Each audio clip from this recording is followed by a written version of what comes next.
السلام عليكم ورحمة الله وبركاته كلانتي وعنا wanaagsan daawadayaal idilkiinba meel kasto aad dunida ka joogtaan halkani waa warqad TV ku soo dhawaada qodobada arrimaha Soomaaliya ugu waaweyn shirka maanta ka furmay Djibouti ee wada xaajoodka dawladda federaalka iyo Somaliland oo loo kala qaaday ilaa 3 waji 30 sano kadib halka geediga loo rarayo ma jira hadaf kulmiya koonfur iyo waqooyi ee dalka Soomaaliya si gaar ah ayaynu u eegi doonaa haddii uu alle idmo saddexda waji ee shirka Djibouti iyo go'aanada waaweyn ee madaxweyne Farmaajo dawladda federaalka Soomaaliya oo sanad kadib Axmed Madoobe oo aqoonsatay madaxweynaha Jubbaland maxaa ku soo beegay xilligan xasaasiga ah waynu idala wadaagi doonaa madaxweynaha dawladda federaalka Mudane Farmaajo oo aqbalay baaqyadii beesha caalamka iyo dhinacyada mucaaradka kuna dhawaaqay go'aan casuumaad shir ay isugu yimaadaan dawladda federaalka iyo dawlad goboleedyada Mareykankuna waxa uu cadeystay doorkiisa shirka Djibouti ee Soomaaliya iyo Somaliland oo diyaar garooba qodobadaas iyo kuwa kale oo wararka arrimaha Soomaaliya aynu idinku soo gudbino waa 14 bisha 6 ee June sanada 2020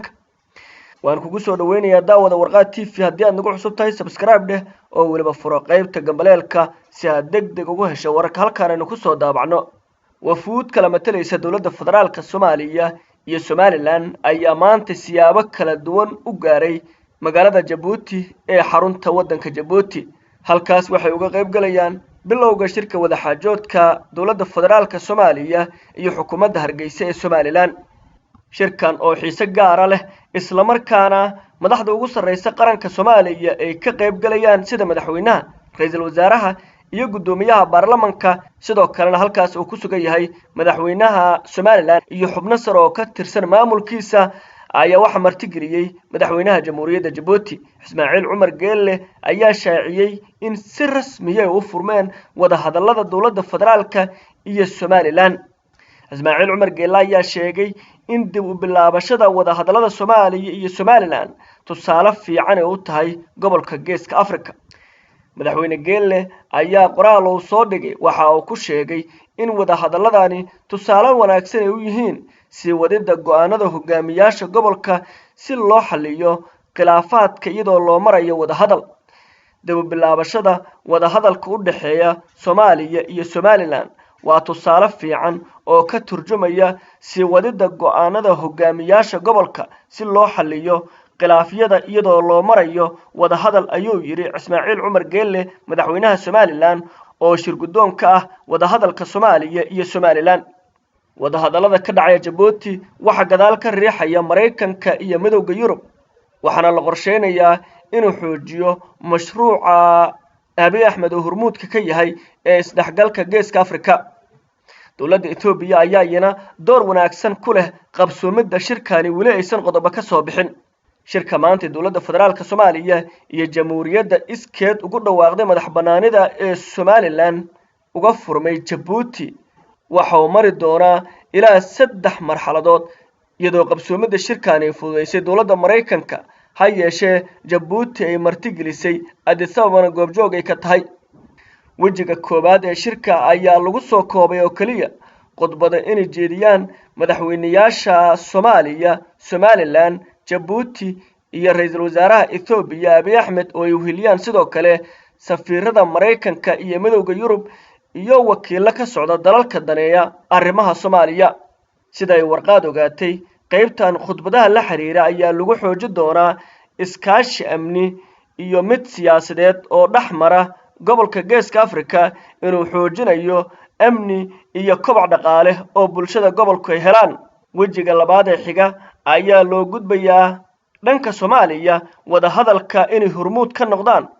ra'iisul wasaaraha xukuumadda federaalka Xasan Ali Khayre iyo gudoomiyaha golaha shacabka Maxamed Mursal Sheekh Cabdiraxmaan oo weheliyo wasiirka arrimaha gudaha Master Sibriye halka Somaliland ay joogi doonaan ilaa 5 mas'uul oo qayb ka yahay gudoomiyaha golaha wakiilada wasiir ka tirsan xukuumadda Biixi iyo sidoo kale haweeneyda lagu magacaabo Adna Aadan oo Somaliland u qaabilsan arrimaha wada xaajoodka dawladda federaalka waxaana lagu xalli doonaa arrimaha siyaasadda sida deeqaha maamulka hawada iyo qodobo kale oo muhiim u ah labadan dhinac wejiga saddexaad ee shirka ayaa loo gudbi doonaa arrinta ugu xasaasisan waxaana looga hadli doonaa mustaqbalka midnimada. waxaa wada fariisan doona guddiyo farsamo oo ka kala socda labada dhinac oo ay ku jiraan khubaro dhanka sharciga ah, odayaal dhaqameed, siyaasiyiin iyo qaybo ka mid ah bulshada rayidka. ujeedka ugu weyn waa doodda ah in laga hadlo 30 sano kadib halka geediga loo rarayo ma jiraa wax hadaf kulmiya taas oo dan u ah waqooyi iyo koonfur. wadahadalkan ka furmay Jabuuti ee u dhexeeya dowladda federaalka iyo Somaliland ayaa ah mid xiisad gaar ah leh isla markaana ku soo beegmay xilli xasaasiya oo dalka Soomaaliya kala guur oo ku socdo. warqad ayaa nagala socotaan wararka arrimaha Soomaaliyana waa daawanaysaan. dowladda federaalka Soomaaliya ayaa sanad kadib Axmed Madoobe waxay u aqoonsatay madaxweynaha Jubbaland iyadoo ay ku soo beegantay xilli xasaasiya oo xaalad siyaasadeed ka jirta Soomaaliya. madaxtooyada Soomaaliya ayaa si rasmi ah ugu dhawaaqday in Axmed Maxamed Islaam Madoobe uu yahay madaxweynaha ku meel gaarka Jubbaland. dowladda federaalka Soomaaliya ayaa sheegtay in aqoonsigaas uu yahay mid Axmed Madoobe loogu aqoonsaday inuu si ku meel gaar ah u sii maamulo Jubbaland taas oo ku eg muddo 2 sano kana bilaabanaysa markii uu ku ekaa muddaxileedkiisii hore. sidoo kale war-saxaafadeed ka soo baxay dowladda Soomaaliya ayaa Axmed Madoobe loogu baaqay inuu isku keeno qaybaha bulshada Jubbaland si looga tashado dhismaha maamulka Jubbaland marka uu dhamaado waqtiga ku meel gaarka ah ee Axmed Madoobe loo ogolaaday. dowladda federaalka Soomaaliya ayaa sidoo kale cambaareyn kala dul dhacday dowladda Kenya oo ay ku eedeysay in faragelin ku hayso arrimaha Soomaaliya si gaar ah Jubbaland si ay cadaadis u saarto dowladda federaalka Soomaaliya. go'aankan ka soo baxay filla Soomaaliya ee Axmed Madoobe loogu aqoonsaday madaxweynaha Jubbaland ayaa ka dhigan guul soo hoyatay Axmed Maxamed Islaam Madoobe cadaadis xooggan uu kala kulmayay dowladda federaalka isla markaana maamulkiisu go'doon uu ku jiray. dhinaca kale madaxweynaha jamhuuriyadda federaalka Soomaaliya Maxamed Cabdullaahi Farmaajo ayaa shir ku casuumay dhammaan madaxweynayaasha maamul goboleedyada iyo gobolka Banaadir. war-saxaafadeed ka soo baxay madaxtooyada Soomaaliya ayaa lagu sheegay in casuumaadaas loo fidiyay dhammaan madaxda maamul goboleedyada iyo gobolka Banaadir. waqtiga la qabanayo shirkaas iyo meesha lagu qabanayo ayaa lagu sheegay war-saxaafadeedka inay go'aan ka gaari doonaan guddiyo farsamo oo ka kooban dhammaan dhinacyada ka qayb galaya. war-saxaafadeed ka soo baxay madaxtooyada Soomaaliya ayaa lagu yiri madaxweynaha jamhuuriyadda federaalka mudane Maxamed Cabdullaahi Farmaajo ayaa casuumaad rasmi ah oo ku saabsan shirka amniga qaranka u fidiyay madaxweynayaasha maamul goboleedyada iyo guddoomiyaha gobolka Banaadir. shirkan ayaa ku saabsan sidii wada tashiyo ballaaran looga yeelan lahaa geedi socodka doorashooyinka dalka, arrimaha amniga, la dagaalanka kooxaha argagixisada, dhammaystirka dib u eegista dastuurka iyo horumarinta dhaqaalaha dalka. sidoo kale waxaa lagu yiri qoraalka waxaa jiri doona shirar hordhaca oo ku qabsoomaya aaladda la iska arko ee internetka. waxaa lagu qiimeyn doonaa dadaalada wada jirka ah ee ku aadan hanaanka lagula dagaalamayo cudurka safmarka ah ee COVID-19 si loo xoojiyo kahortagiisa iyo sidoo kale iska kaashiga culeysyada dhaqaale.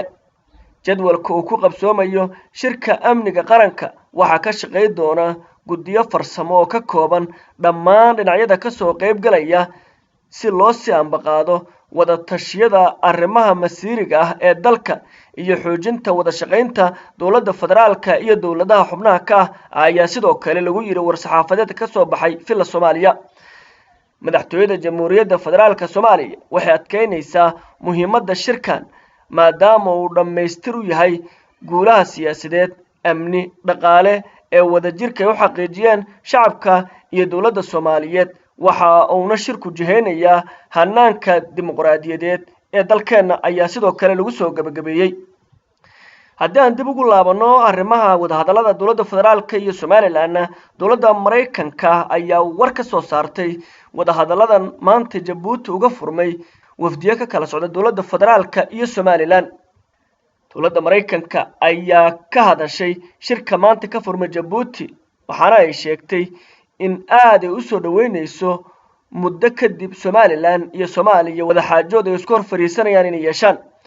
qoraal ay soo saartay safaaradda Mareykanka ee Muqdisho ayaa lagu sheegay in dawladda Mareykanku ay arrintan si wanaagsan u soo dhaweynayso isla markaana ay ku amaanayso madaxweynayaasha Soomaaliya iyo Somaliland